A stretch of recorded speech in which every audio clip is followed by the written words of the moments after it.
remember saying that all we were really going to have to do to win was put Woodrow up on that stand, let him testify, because there wasn't a single person that was going to want to see him go to jail. He's just so genuine. He's such an exceptional human being. We just had to make sure and not screw it up for Woodrow. And by not screw it up, I mean come with an unbelievable defense, but we wanted to make him look as good as he deserved to look.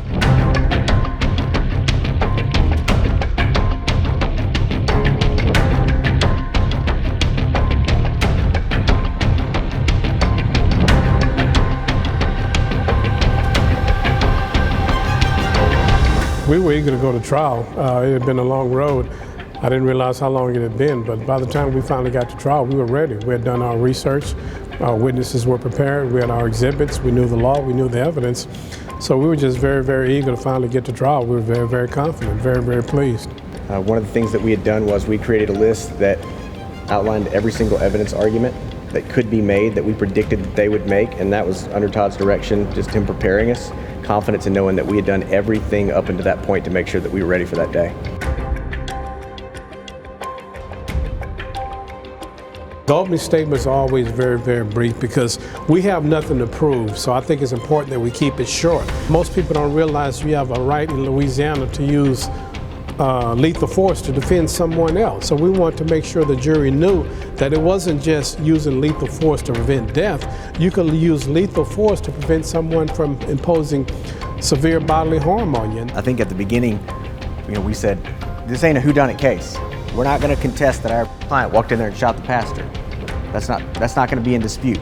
And I think just sort of starting off with that sort of shocked them into, okay, we need to be focused on what, why, the why, and not the who. I think that got them thinking right off the bat very, very quickly. Cynthia Killingsworth was the first assistant district attorney and she tried the case. And we strongly felt like their case was very, very simple, which is what they said all the time in the media, in public. He killed a pastor in front of 100 witnesses or 200 witnesses. The number constantly moved. So we felt like they had overestimated the strength of their case because it happened in front of several eyewitnesses. But as Adam said, the issue wasn't who did it, it was why he did it. And they put forth no effort to prepare for our defense to show why Woodrow Karey did what he did. And the way we did that was establish that if anybody ever respected the church, it was not Pastor Harris, it was Woodrow Karey.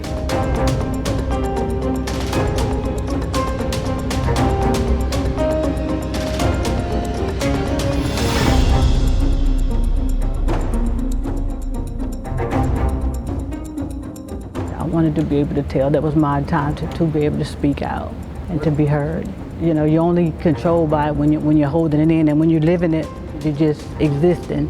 But when you're able to speak it out, it was able to free me. I knew whenever we put her on the stand, I told, and I think I even told Todd this, I said, she's gonna be the surprise star witness because they need to hear, what happened to her. They need to hear about this pastor's committee that he would put in place and how he'd move women up, in that church, and how he would catch them when they were on their own and set that up. They needed to hear that. As far as Woodrow, we knew from the beginning he had to testify. One of the things you worry about as a defense attorney is putting your client on is them being caught in a lie. Woodrow's an honest man. There was nothing he was lying about, so there was no downside to him testifying. By the time he testified, everybody in the world knew he killed Ronald Harris, but he was the only one who could explain why he killed Ronald Harris. I think one of the main things I remember about it said, just tell the truth. Just whatever it is, tell the truth. The truth won't hurt. You don't have to fix the truth. I want them to hear it. They had to hear it. That's important to me. So the jury, they had to listen to 50 witnesses, but there was one person they wanted to hear from, and that was the last witness. So by the time we got Woodrow on the stand, they were literally sitting on the edge of their seats.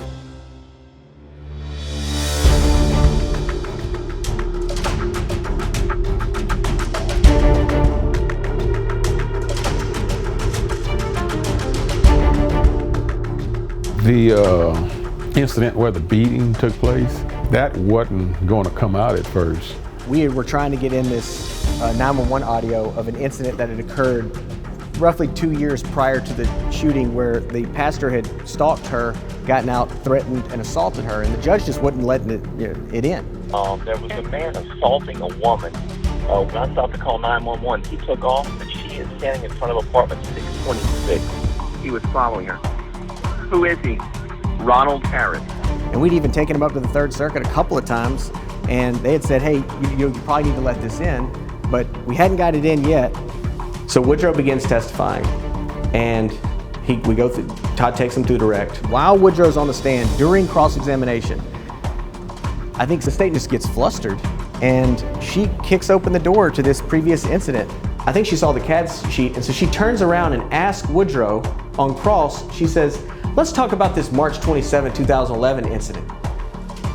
And I was like, what did you just do? And so I instantly looked at Courtney, who's Todd's assistant, and we had brought speakers for this 911 recording, right? And so we wanted them to hear it. I didn't want it played over that crappy court system. We said, Judge, we'd like to play the 911 audio. And she said, we approached Judge, so we went up there. And, Judge, all I did was talk about the CAD report. I didn't talk about the 911 tape or anything like that. Which the CAD report is just, the CAD report and the 911 tape go hand in hand.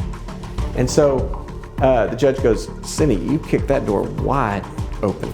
But on redirect, we're allowed to introduce for the first time this 911 audio. And so the trial ends with Woodrow's credibility being the strongest evidence that could ever possibly exist. What it showed me is that God had his timing. He wanted that evidence coming in when Woodrow got on that stand. He didn't want it coming in whenever I wanted it in. And that's why, we were doing everything in our power to get it in. We were right on the law. Couldn't get it in until the prosecution got it in for us, which just goes back to what Woodrow was praying for, that the Lord would use them to benefit our case. And so that was just another moment that absolutely gave me the chills. What I remember about closing argument is just talking to the jury just like they were normal people. At that point, we felt very, very strongly that the case had gone very, very well. So I just felt very important that I just talk to these people about the case, talk about the witnesses, what the witnesses said, but more importantly, talk about Woodrow Karey. But we had to convince the jury it's not what you believe, it's what Woodrow believed. And we were able to show the jury Woodrow firmly believed that this man was raping his wife and raping her repeatedly, because he's the man who took her to the sheriff's office to report the rape.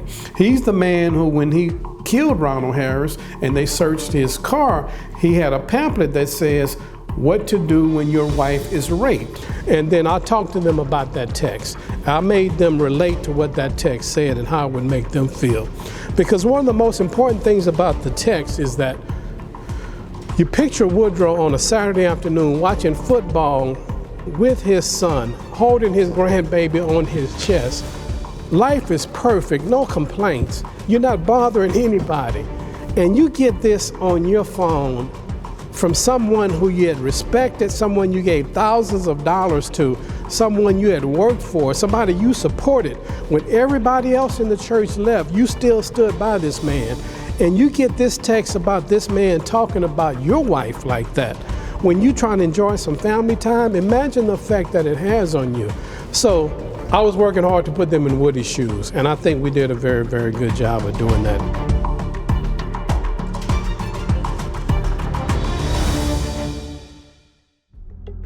I walked up to him and I told him, son, you're going to see God work a miracle. Look. I said, look at me. I said, look me in the eye. God's getting ready to work a miracle. When that jury or those jurors are deliberating, that's the most stressful thing you could imagine as an attorney, because it's completely out of your control. Up until that point, you can always turn left, turn right, go up, go down, do something to change the course of the trial. But once it's in the hand of those 12 people, it's completely out of your control. Woodrow Karey took the stand in his own defense, and it paid off. After 3 hours, the jury finds him not guilty. We're just pleased for Woodrow. He's got such a big heart. We love him to death. We love his family, and we're just overjoyed at the verdict. It's the right verdict.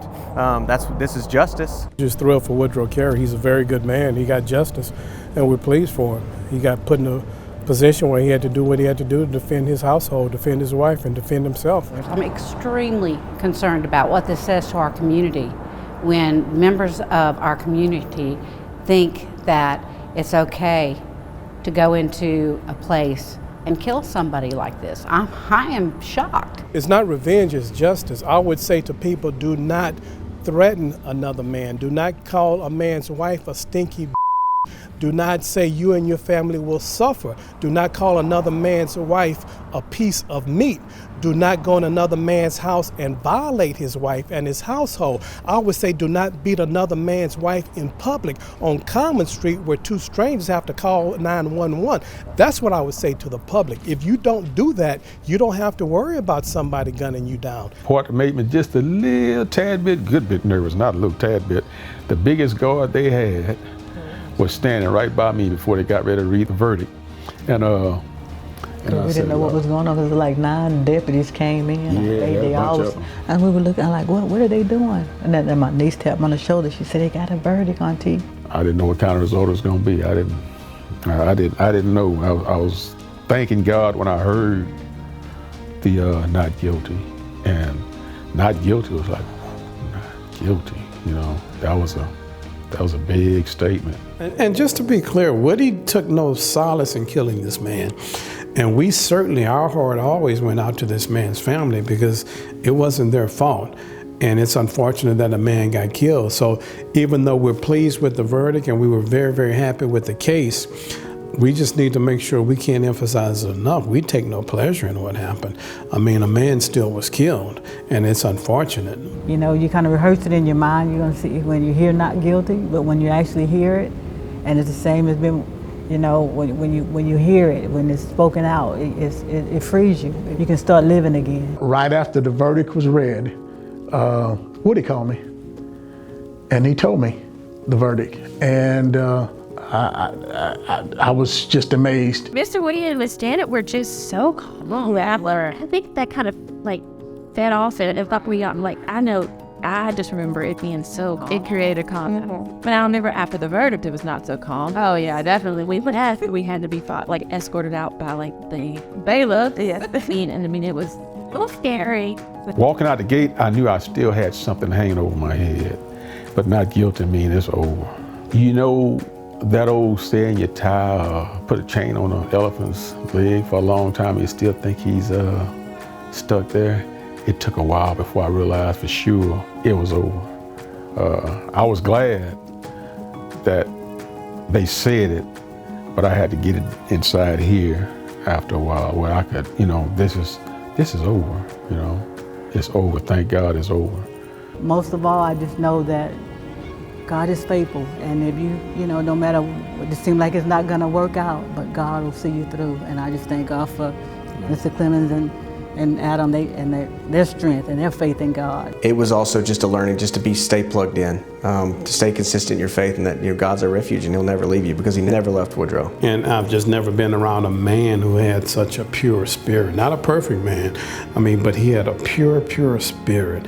And I just learned how I want to work on humbling myself like that as much as I can, just to see the good in people.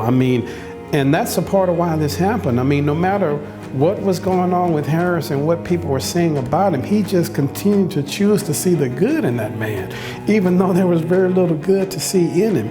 So, that's what I just learned about, Woody, just his spirit and seeing the best in people. There are good people in this world. Good people like Bishop Wells and his wife that came down from New Orleans to make sure my wife was all right. There's good people in this world. Good people like the church that made sure I was all right. They put money on my books. That's something, they made sure I was all right, made sure my family was all right. That's good people in this world. Good people that prayed with my wife and my family, made sure they was all right. Good people that made sure my son had his car to go to work. People that did so many good things. It's not a bad world.